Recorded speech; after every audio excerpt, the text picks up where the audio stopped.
The future you hold depend on the revelation you carry. Masa depanmu tergantung dari pewahyuan firman yang Anda terima. Semakin banyak firman yang menjadi rema, semakin hebat hidup Anda. Kalau boleh saya mengatakan, kualitas hidupmu tergantung dari keyakinanmu, keyakinan akan firman Tuhan. Sarah hidup 127 tahun lamanya. Itulah umur Sarah. Kemudian matilah Sarah di Kiryat Arba, yaitu Hebron, di tanah Kanaan.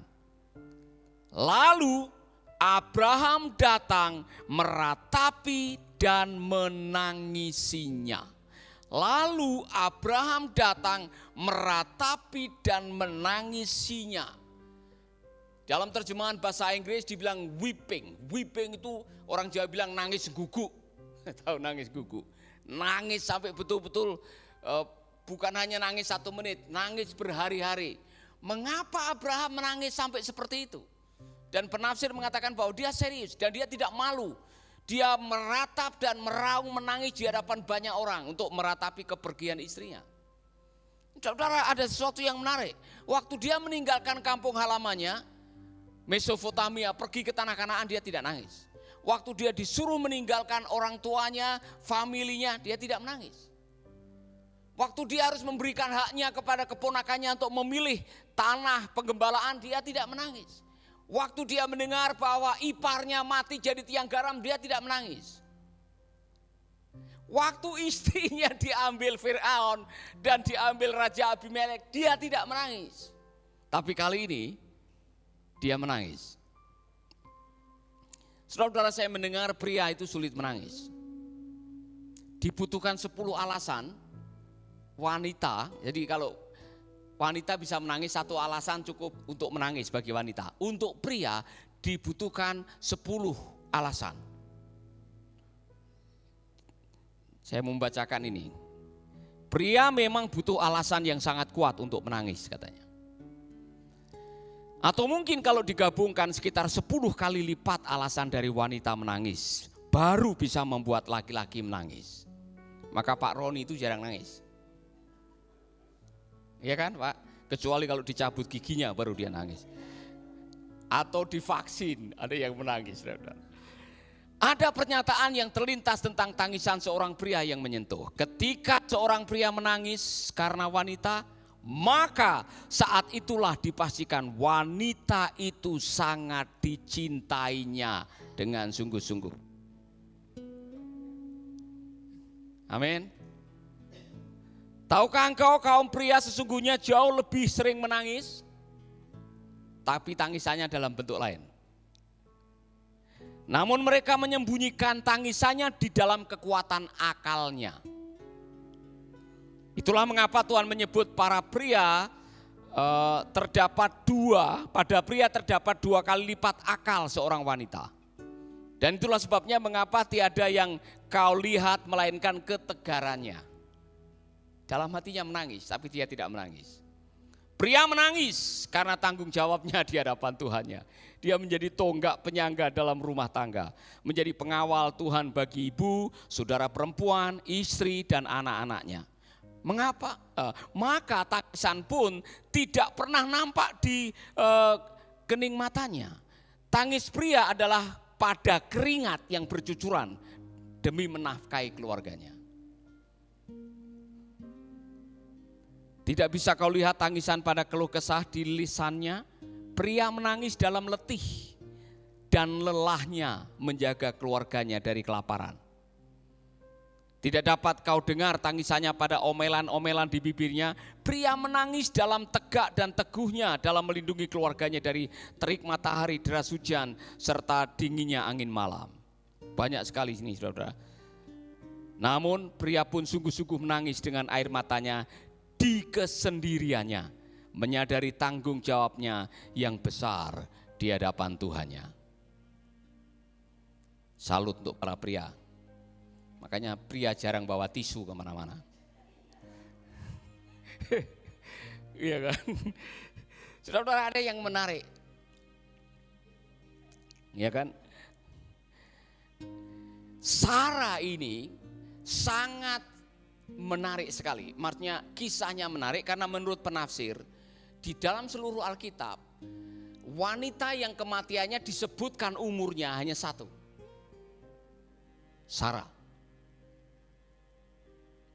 Karena Sarah punya legacy, punya warisan hidup yang nantinya dituliskan dalam perjanjian baru. Saudara-saudara, Sarah adalah seorang yang sangat luar biasa.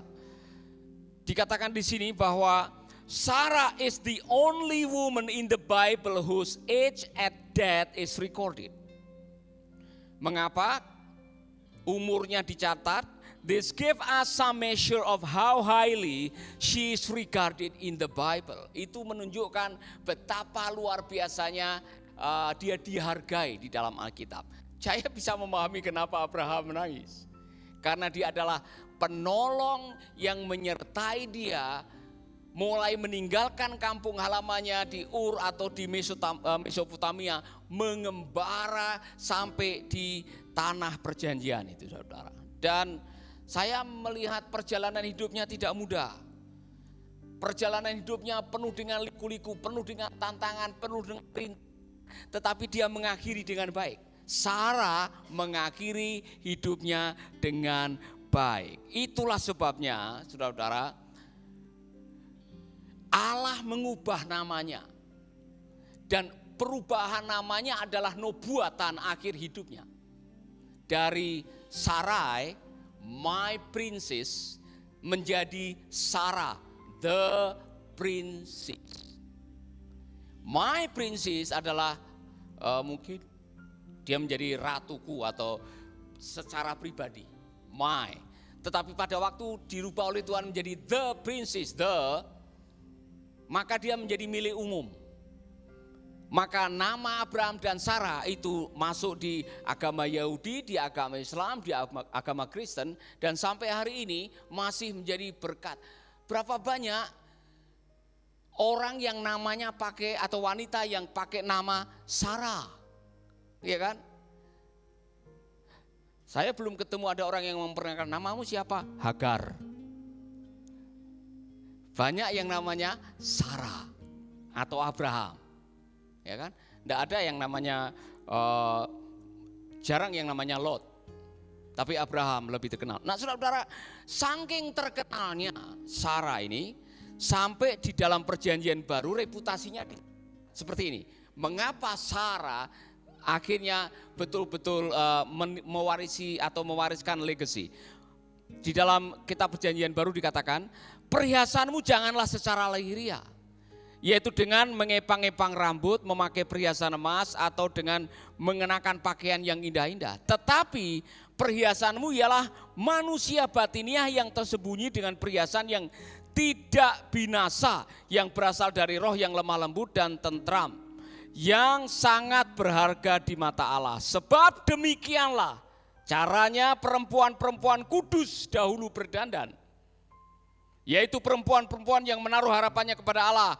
Mereka tunduk kepada suaminya sama seperti Sarah, taat kepada Abraham dan menamai dia tuanya.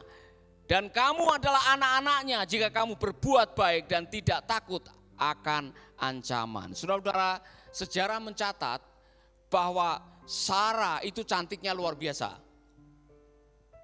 Sampai di umur yang mendekati 90 masih menarik Raja Abimelek.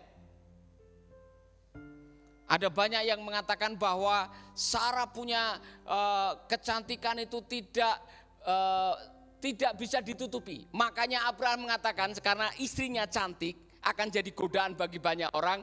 Bilang ya, kamu adalah saudariku.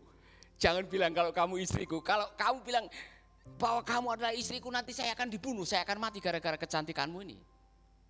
Saudara-saudara, kecantikan Sarah dibicarakan di dalam perjanjian baru. Karena apa? Saya mohon maaf ya, waktu itu belum ada pedicure, manicure, belum ada salon untuk kecantikan, belum ada. Tetapi Sarah punya penampilan diakui di dalam perjanjian lama dan perjanjian baru luar biasa. bahkan sampai tua. Sarah umur 127 tahun tanpa menggunakan obat pelangsing, saudara-saudara. Kecantikannya luar biasa. Nah, kecantikan itu yang membuat akhirnya itu dibicarakan. Nah, yang saya masukkan di sini, tidak salah Tuhan menyebut dia the princess. Dan pada waktu Sarah meninggal, Abraham menangis. Pelajarannya bagi kita seperti ini. Saudara-saudara, sukses dalam kehidupan saudara ditentukan oleh siapa yang menemani hidup saudara. Abraham bisa mengakhiri dengan baik. Dia masih melanjutkan umurnya sampai beberapa tahun setelah anaknya menikah. Tetapi saudara-saudara, Abraham menyadari bahwa perjalanan menjalani rencana Tuhan sampai di tempat di mana Tuhan sudah menetapkan adalah sebuah perjalanan sukses yang tidak bisa dipisahkan dari teman hidup yang menemani. Jadi istri-istri dengar baik-baik. Alkitab mengatakan bahwa Allah telah menempatkan seorang wanita sebagai penolong, bukan perongrong. Penolong, karena apa? Allah punya visi untuk suamimu.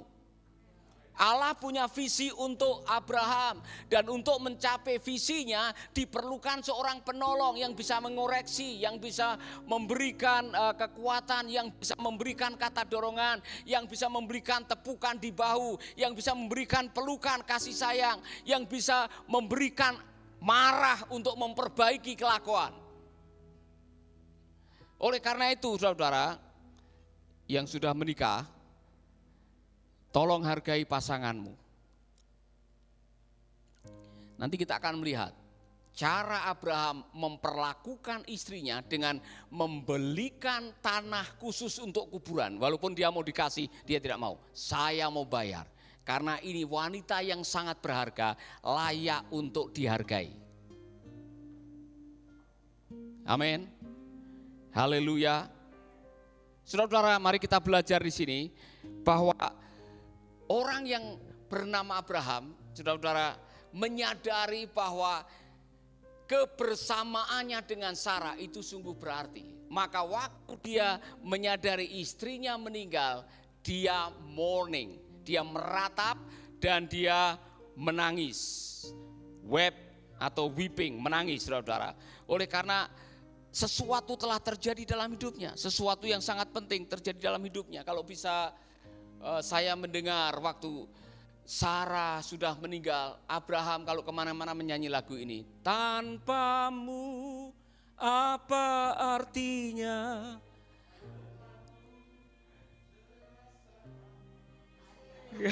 Terus gairah.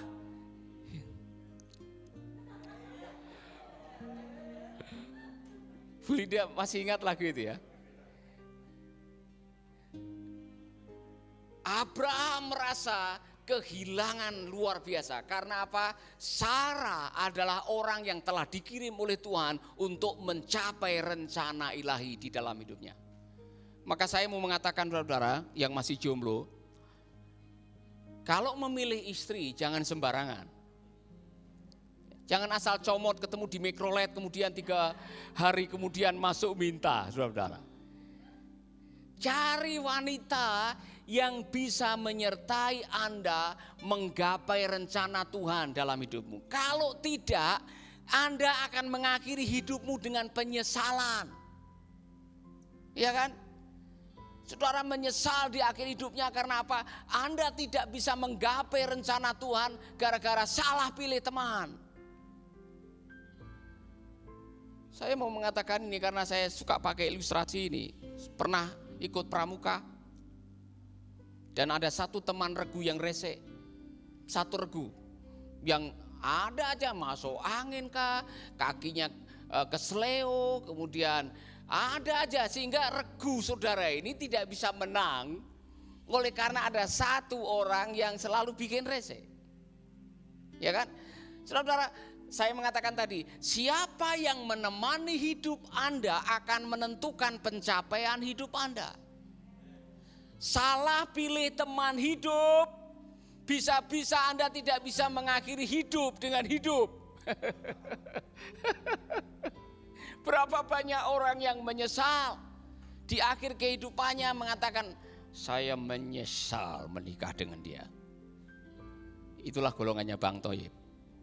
Saya rasa Bang Thoyib nanti akan menyesal di ujung kehidupannya. Saudara, saya mau mengingatkan kepada kita semuanya, bagi Anda semua yang sudah meyakini bahwa wanita yang Tuhan berikan dalam hidupmu adalah seorang penolong dari Tuhan, perlakukanlah dia sebagaimana Kristus memperlakukan gerejanya, kata kitab suci. Apa yang harus Anda lakukan ialah cultivate. Apa itu? Bring out the best everything around you. Keluarkan yang terbaik yang ada di dalam pasanganmu. Suami, engkau punya tugas selain be fruitful, selain engkau memberi nama binatang-binatang di taman waktu itu yang diberikan kepada Adam, selain bekerja, selain dikasih identitas, ada satu mandat yang diberikan oleh Tuhan kepada semua pria. Bring out the best everything around you. Saya mau kita semua mengucapkan ini, 1, 2, 3. Bring out the best everything around you. Apa artinya? Keluarkan yang terbaik dari dalam pasanganmu. Karena kita semua pasti punya kelemahan, kita punya kekurangan. Pasanganmu pasti punya celah, punya noda istilahnya.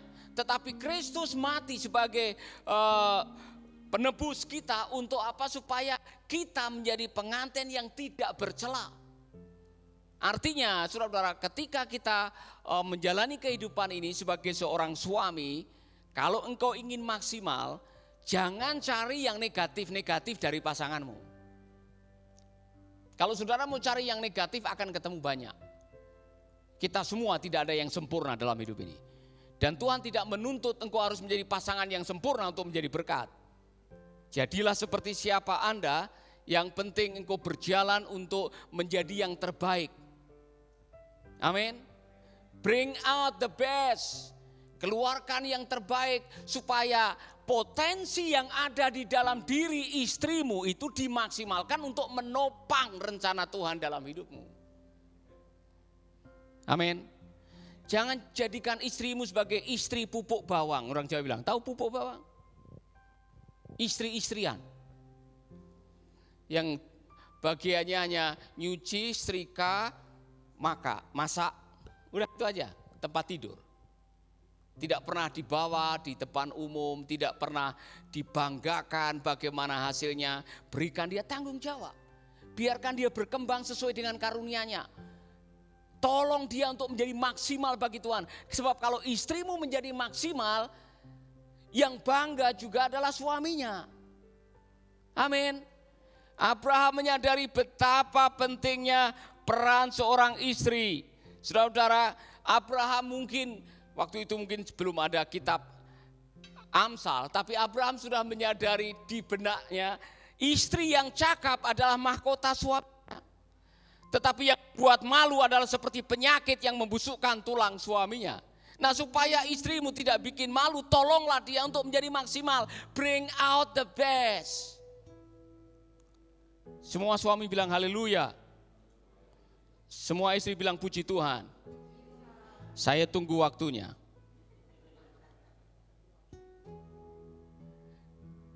Saudara, Tuhan memberikan penolong dalam hidupmu oleh karena Tuhan punya agenda melalui keluargamu. Maka jangan pernah meremehkan penolong yang Tuhan berikan di dalam hidup saudara.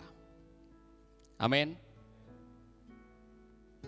Beberapa pelajaran di sini. Kalau saudara ingin dihargai, kalau saudara ingin diperlakukan dengan istimewa oleh pasanganmu, lakukanlah sesuatu yang mendatangkan atau hargailah pasanganmu. Jadi hukum tabur tuai. Ya kan? Kalau mau dihargai, hargailah orang itu. Kalau mau diperlakukan baik, perlakukan baik orang itu. Sama dalam hal ini saudara. Abraham memperlakukan istrinya dengan luar biasa. Itu terbukti ketika Abraham melakukan ini. Sesudah itu Abraham menguburkan Sarah istrinya di dalam gua ladang Makpela itu di sebelah timur Mamre, yaitu Hebron, tanah Kanaan. Demikianlah dari pihak Bani Het, ladang dengan gua yang ada di sana diserahkan kepada Abraham menjadi kuburan miliknya. Kalau saudara membaca kisahnya, Abraham tidak mau dikasih. Abraham membayar sebagai tanda bahwa saya tidak mau suatu saat orang meremehkan, oh kuburan pemberian. Abraham ingin menunjukkan kepada anak cucunya bahwa dia menghargai pasangannya, dia menghargai istrinya, dan walaupun membayar mahal tidak masalah. Saudara, ini pelajaran bagi kita semua, hargailah pasanganmu. Dan saya mau mengatakan, kalau bisa menghargai bukan pada waktu dia sudah meninggal. Ini mohon maaf ya, kadang-kadang kita menghargai orang yang sudah meninggal berlebih-lebihan. Wah, bikin pesta, potong kerbau 11. Ya. Waktu dia kelaparan, saudara tidak mau potong kerbau. Waktu dia perlu uang untuk membeli baju, saudara tidak mau potong kerbau. Giliran sudah mati, saudara potong kerbau 11. Iya kan?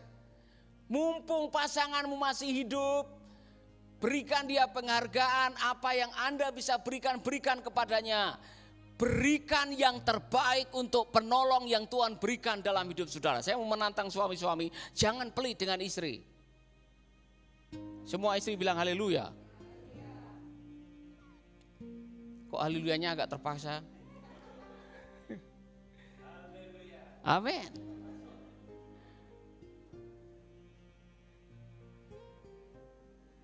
Saya belajar dalam perjalanan hidup kami 34 tahun menikah, saudara.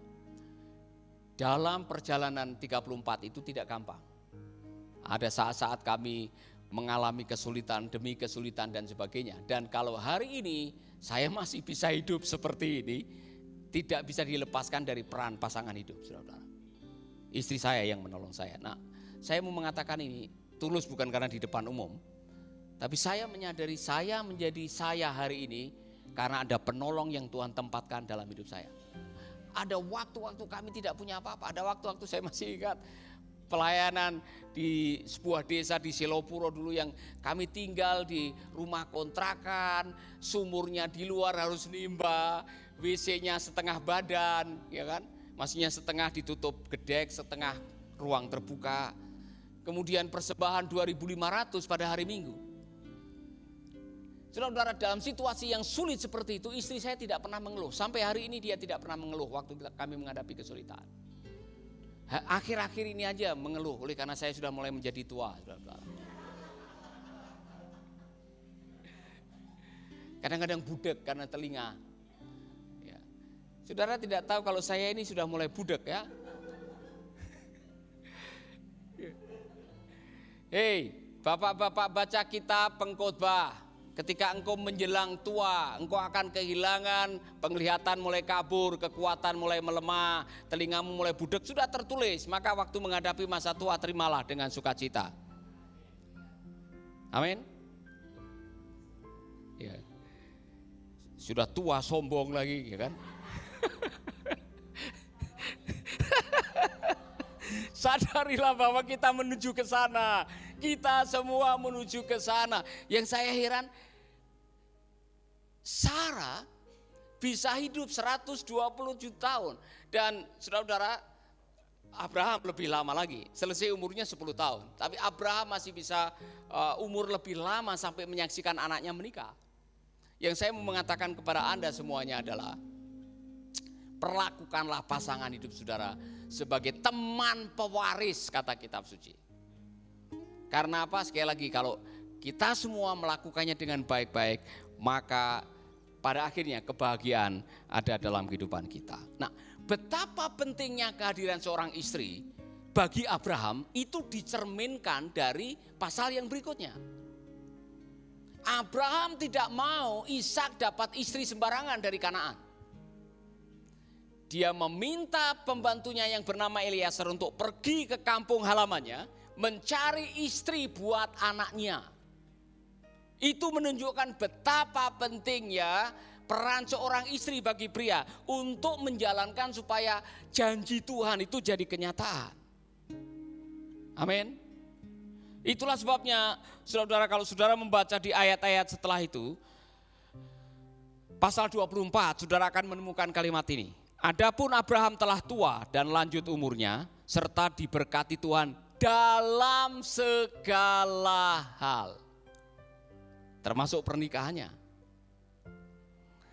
Berkatalah Abraham kepada hambanya yang paling tua dalam rumahnya, yang menjadi kuasa atas segala kepunyaannya, katanya, baiklah, letakkan tanganmu di bawah pangkal pahaku, supaya aku mengambil sumpahmu demi Tuhan, Allah yang empunya langit dan yang punya bumi, bahwa engkau tidak akan mengambil untuk anakku seorang istri dari antara perempuan Kanaan yang di antaranya aku diam. Tetapi engkau harus pergi ke negeriku dan kepada sanak saudaraku untuk mengambil seorang istri bagi Ishak anakku. Ribka juga cantik, saudara. Dan itu adalah jodoh betul-betul pilihan yang luar biasa karena mereka berdoa. Abraham berdoa. Mengapa dia berdoa? Karena Abraham menyadari untuk rencana Tuhan itu terlaksana dibutuhkan istri yang sangat luar biasa yang bisa paham dengan apa yang menjadi rencana Tuhan tadi. Jadi jangan sembarangan pilih istri, itu maksudnya. Jangan sembarangan pilih teman hidup. Karena itu akan menentukan atau tidaknya pencapaian hidup saudara. Amin. Pelajaran. Ada beberapa pelajaran di sini. Para pria, para wanita, hidup ini singkat. Suatu saat kita akan menghadap pencipta kita. Saya berdoa pada waktu kita mengakhiri hidup kita, kita mengakhiri dengan nama kita tercatat dalam kitab kehidupan. Mungkin tidak tercatat seperti Sarah di dalam kitab suci, tetapi kita mewarisi atau mengakhiri dengan legacy, itu yang saya katakan. Jadi mengakhiri dengan baik. Sarah mengakhiri dengan baik. Itu sebabnya namanya dituliskan di sini, saudara. Nah, saya mau saudara mengucapkan kalimat ini karena siapa yang menentukan mengakhiri dengan baik atau tidak adalah saudara sendiri. Dan seorang penasihat mengatakan, kalau engkau ingin mengakhiri hidupmu dengan baik, mulai sekarang tentukan. Kalau perlu beli batu nisan, taruh di kamar. Setiap kali Anda mau tidur, pikirkan, nanti saya mau mengakhiri hidup, mau ditulis siapa batu nisan saya. Apa sih yang ada di batu nisan? Pernah pergi ke kuburan? Apa yang ada di batu nisan tulisannya? RIP. Apa itu? Saudara tidak tahu kan? Rest in peace. Saya harap waktu saudara meninggal dengan damai, bukan meninggal kejang-kejang atau mata melotot, lidah keluar. Rest in peace. Di bawahnya ada apa? Nama Roni Titahena. Di bawah Roni Titahena ada apa? Tanggal lahir dan tanggal mati. Di antara tanggal lahir dan tanggal mati itulah di bawahnya ada komentar, setia sampai mati. Kalau dia setia. Yang nulisi setia sampai mati itu siapa? Hidupnya dia tukang ukir, tidak sembarangan boleh mengukir, setia sampai mati padahal dia brengsek. Karena tidak mungkin di batu nisan ditulisi brengsek sampai mati.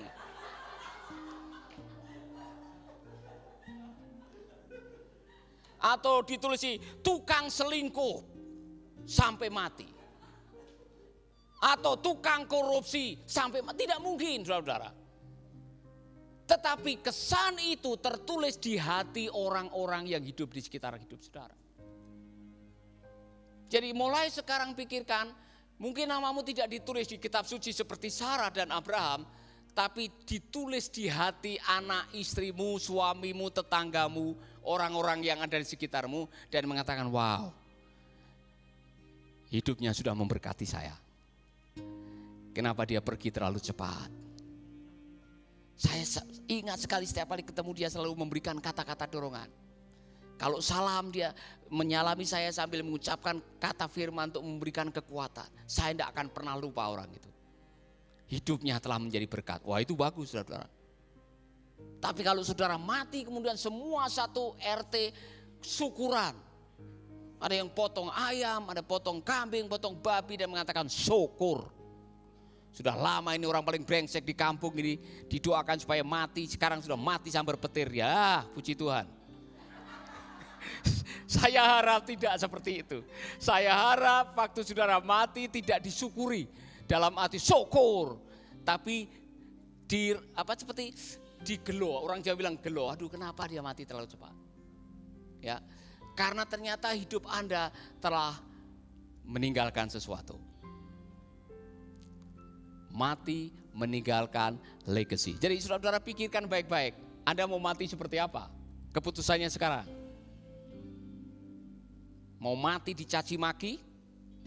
Atau mati dengan legacy karena Anda telah mengakhiri dengan sangat baik. Saya selalu ucapkan kalimat ini. Saya mau saudara mengikuti bersama-sama. Saya mau mati terhormat. 1, 2, 3. Yang nonton tolong tuliskan dan saudara ucapkan sama-sama. Saya mau mati terhormat. 1, 2, 3. Amin. Berikutnya. Mau tidak mau, ini pelajaran saudara. Ada satu ujian yang akan Anda lewati dalam hidup. Ujian kehilangan. Orang yang Anda cintai suatu saat akan dipanggil Tuhan. Kalau bukan Anda yang dipanggil duluan, pasanganmu yang akan dipanggil Tuhan duluan. Saudara akan menghadapi itu. Kita semua akan menuju ke sana. Konsekuensinya adalah mumpung kita masih bersama, mumpung kita masih diberi waktu, mumpung kita masih ada kesempatan, mari kita melakukan yang terbaik.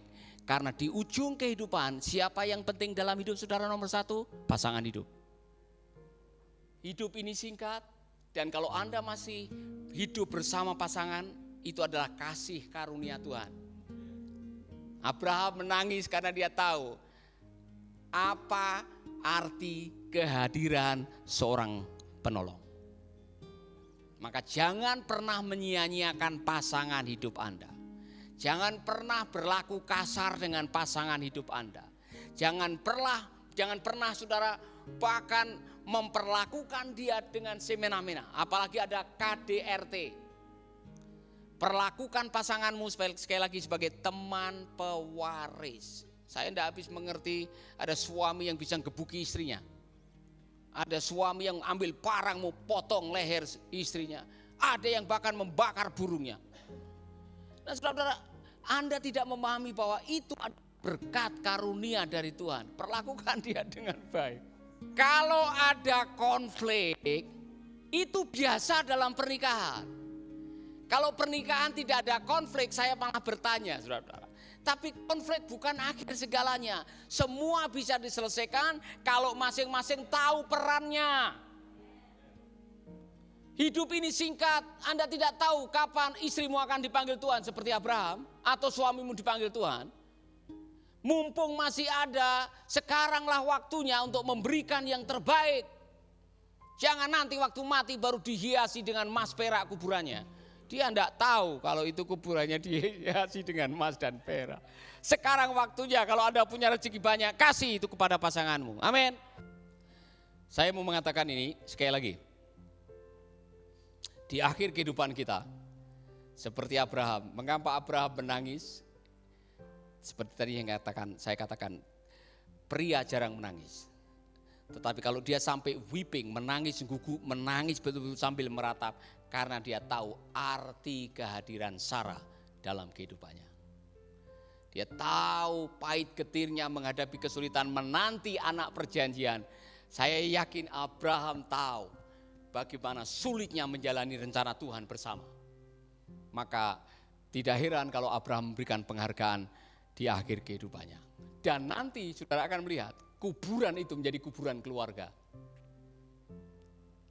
Saya suka dengan kalimat yang tadi dikatakan, Abraham diberkati Tuhan dalam segala hal, termasuk pernikahannya.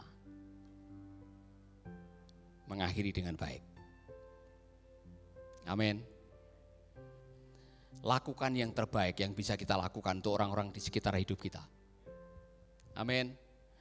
Saudara sendiri yang menentukan, jangan sampai di akhir hidup kita menyesal karena kita tidak memaksimalkan apa yang kita bisa lakukan untuk orang-orang di sekitar hidup kita.